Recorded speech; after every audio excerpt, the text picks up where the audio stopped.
एक राज्य में एक राजा रहता था जो बहुत घमंडी था। उसके घमंड के चलते आसपास के राज्य के राजाओं से भी उसके संबंध अच्छे नहीं थे। उसके घमंड की वजह से सारे राज्य के लोग उसकी बुराई करते थे। एक बार उस गांव से एक साधु महात्मा गुजर रहे थे।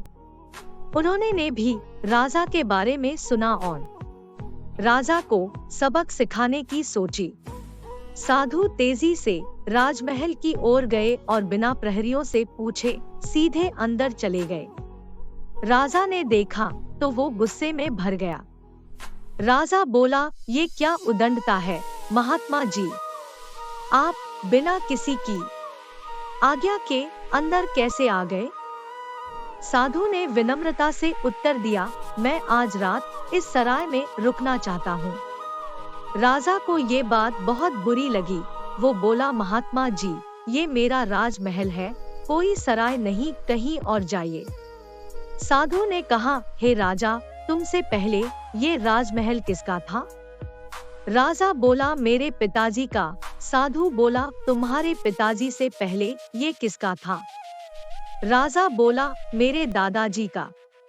साधु ने मुस्कुरा कर कहा, हे राजा, जिस तरह लोग सराय में कुछ देर रहने के लिए आते हैं, वैसे ही ये तुम्हारा राजमहल भी है, जो कुछ समय के लिए तुम्हारे दादाजी का था, फिर कुछ समय के लिए तुम्हारे पिताजी का था, अब कुछ समय के लिए तुम्हारा है, कल किसी और का होगा। वर्टिकल बार, ये राजमहल जिस पर तुम्हें इतना घमंड है, ये एक सराय ही है, जहाँ एक व्यक्ति कुछ समय के लिए आता है और फिर चला जाता है।